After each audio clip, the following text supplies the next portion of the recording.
सादर प्रणाम। आप सभी श्रोताओं को कोटि कोटि नमन। छोटी दीपावली और कल बड़ी दीपावली की हार्दिक शुभकामनाएं। आने वाले महापर्व छठ पूजा और छठ पर्व की हार्दिक शुभकामनाएं, भैया दूज की हार्दिक शुभकामनाएं। भारतीय सर्व समाज के सभी कार्यकर्ताओं की तरफ से क्षेत्र की समस्त जनता को ढेरों शुभकामनाएं। कल हमने एक पत्र माननीय नगर आयुक्त जी को लिखा था और उन्होंने उस पत्र का तुरंत संज्ञान लिया और आज हमारे पास पूरी टीम पहुंच गई है कार्य करने के लिए। और माननीय इंस्पेक्टर साहब जो नगर निगम के हैं वो भी पहुंची थी, अभी पूरा निरीक्षण करके गई है। और भी अधिकारी आज आएंगे और निरीक्षण करके जाएंगे किस तरीके से यहाँ पर कार्य होना है, ये देख के जाएंगे। देखिए, हम लोग कार्य कर रहे हैं, कार्य अपनी क्षमता के आधार पर ही कर पाएंगे। आप लोग हमको मोटिवेट करिए ताकि हम लोग काम कर पाएँ। हम लोगों से जुड़ेंगे तभी तो कार्य कर पाएंगे।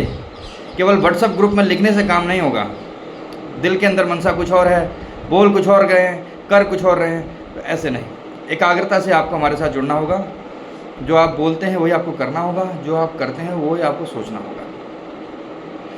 यह संगठन बहुत मजबूत संगठन है, पूरी एकाग्रता के साथ चल रहा है, पूरी ऊर्जा के साथ चल रहा है और ईश्वर के पूरे आशीर्वाद के साथ हम लोग कार्य कर रहे हैं, जहां हमको कहीं बाधाएं नहीं आ रही और ना आएंगी। हमको ऐसी उम्मीद है क्योंकि हम ईमानदारी के साथ, पूरी लगन के साथ, पूरी निष्ठा भाव के साथ कार्य कर रहे हैं। तो क्षेत्र के विकास के लिए हम जितना हो सकेगा, जितना समय हम निकाल पाएंगे हम निकालेंगे। अभी सुबह पूजा करते ही तुरंत मैं यहाँ कार्यालय पर आके बैठ गया हूँ क्योंकि कार्य चल रहा है। अभी देखिए जनरेटर स्टार्ट, यहाँ मोटर लगाई हुई है पूरा पानी की निकासी के लिए। तो केवल व्हाट्सएप ग्रुप में लिखने से नहीं होता। आप लोग आइए, ऑफिस में आइए, बैठिए, देखिए तो सही कैसे काम होता है।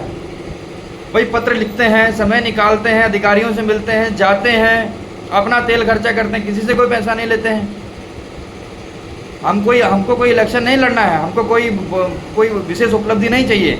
हमको चाहिए आप लोगों की सुविधा मिले, क्षेत्र के अंदर एक सामंजस्य की भावना पैदा हो, आप लोगों का जो क्षेत्र है उसके अंदर माहौल, जीने का माहौल हो, एक दूसरे को प्रमोट करें, एक दूसरे को हेल्प करें। ये नहीं कि उसकी क्या कमी है उसको उस कमी को पकड़ करके उसी को नीचे खींचें। देखिए, अगर आप उस कमी को पकड़ के आप नीचे खींचेंगे, सबसे पहले नीचे आप जाएंगे, क्योंकि ईश्वर है ना, ऊपर देख रहा है। आज आप उसका समय खराब चल रहा है, कल हो सकता है आपका समय खराब चले।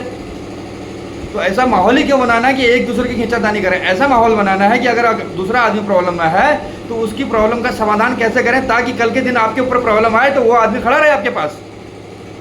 इस तरह का माहौल तैयार करना है हम लोगों ने। तो आप लोग हमारे इस चैनल को सब्सक्राइब करिए, लाइक करिए, शेयर करिए, अधिक से अधिक लोगों को जोड़िए ना। जहां जो संगठन कार्य कर रहा है उसके साथ जुड़िए। आप लोगों के कोई भी जमीनी विवाद है, हम लोग इकट्ठा होकर लड़ते हैं।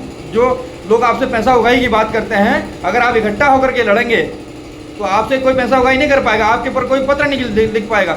जो आदमी आपके ऊपर पत्र डालता है, सामूहिक रूप से पत्र डालिए उसके ऊपर। भाई सामूहिक रूप से अगर आप डालेंगे तो आपके ऊपर एक ताकत आएगी ना। हम नहीं चाहते पत्रावली खेलना, लेकिन हम ये चाहते हैं कि एक विकसित समाज बने, एक शिक्षित समाज बने, एक दूसरे के साथ हम मिलजुल के रहें। हम किसी का बुरा नहीं चाहते। लेकिन जो व्यक्ति समाज को पीड़ा दे रहा हो, जो नासूर हो, उसको तो समाज से उखाड़ना ही पड़ेगा। न्यायिक प्रक्रिया के तहत उस व्यक्ति के खिलाफ एक्शन तो लेना पड़ेगा। हम हिंसा की बात नहीं करते, हम अहिंसा की तरह से ही काम करते हैं। हम न किसी को कोई अभद्र भाषा का इस्तेमाल करते हैं, न हम किसी तरह से उनके ऊपर कोई बलपूर्वक कोई कार्य करते हैं। हम न्यायिक प्रणाली के माध्यम से ही कार्य करते हैं और करते जाएंगे। जब आप लोग एकत्रित होंगे तो आप लोग मजबूत होंगे, सशक्त होंगे। कोई भी व्यक्ति आप लोगों को परेशान नहीं कर पाएगा। देखिए, पैसा बड़ी बात नहीं है, किसी के पास कितना भी पैसा हो, लेकिन जिसके पास ज़्यादा जनता है, जिसके पास ज़्यादा जनसमूह है, वही आदमी ताकतवर होता है, वही आदमी समाज को सुधार भी सकता है। दो तरीके से इलेक्शन लड़े जाते हैं, एक तो अपने पैसे से, एक जनता के समर्थन से। जनता आपको आगे बढ़ाती है। तो ऐसा माहौल क्यों ना करिए। आप हमारे बीच से आप लोग उठ के आइए, जिसको आगे बढ़ना है, जिसको इलेक्शन लड़ना, आइए हमारे पास, हम सपोर्ट करेंगे आपको। लेकिन व्यक्ति अच्छा होना चाहिए, उसकी सोच अच्छी होनी चाहिए, उसके विचार अच्छे होने चाहिए, कर्मशील होना चाहिए, समाज के हित के लिए कार्य करने वाला होना चाहिए। तो जुड़िए सभी लोग और हमारे इस चैनल को सब्सक्राइब करिए। इतने सारे लोग हैं, देखते हैं इसकी हो जाते हैं, देखते हैं इसकी हो जाते हैं। अरे घर बैठ के अगर आप कुछ नहीं कर सकते, कम से कम इसको सब्सक्राइब, लाइक और शेयर तो कर सकते हैं। मोटिवेट करिए सभी लोगों को, कम से कम इसी माध्यम से हमको ताकत तो मिलेगी। और 14 नवंबर के दिन हम लोगों का एक विशाल कार्यक्रम होने जा रहा है। हमारा द्वितीय स्थापना, इस संगठन का द्वितीय स्थापना दिवस हम लोग मनाने जा रहे हैं। हम लोगों को आपके सहयोग की ज़रूरत है। तो आप लोग आर्थिक रूप से भी हमारी मदद अगर करना चाहते हैं तो करिए, क्योंकि बिना आर्थिक मदद के भी हम लोग संगठन को नहीं चला पाएंगे। मैं QR कोड भेज रहा हूँ ग्रुप में। जिस आदमी का भी जितना भी मद हो, जितने भी इच्छा स्वेच्छा से संगठन में आने वाले 14 नवंबर को आप लोग सभी आमंत्रित हैं। इस कार्यक्रम को भव्य बनाने के लिए इस QR कोड में हमारे संगठन के अकाउंट में पैसा भी हमको चाहिए। जो स्वेच्छा से दे सकता है, हमारे काम को देख सकता है, उस हिसाब से आप अपना सहयोग दे सकते हैं। सादर आभार। जय श्री राम, जय सर्व समाज।